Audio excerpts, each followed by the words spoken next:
పెద్ద కాయ ఉన్నది ఇది పొయ్యిలో కాల్చుకొని మలుచుకొని తీసుకు నీ బొక్కలు ఉన్నాయి ఎక్కువ, అందుకే సోమది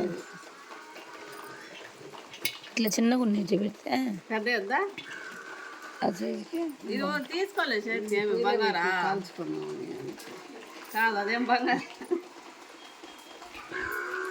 బొడకలు లేకుండా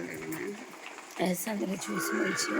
కాదు నేను పెట్టిన బొరకలు ఏదైతే పెట్టాలి చూసుకో అది కానీ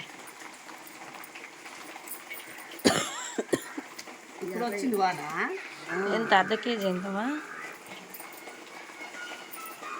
ఏమ్మా ఎంత కేజీ 30, అర్ధ కేజీ 60 కేజీ టౌన్ రేట్ మొన్న ఉన్నాయి వంకాయ నేను ఒక్కదాన్ని తినాలి ఆయన తినాడు అందుకనేది నేను తీసుకున్నాను మొన్న ఆయన ఎవరో తెచ్చిండు ఎట్టున్నాయి అయితే మళ్ళీ ఉన్నాయి మాది కూర బాగుంది కూర కాదు కాయలు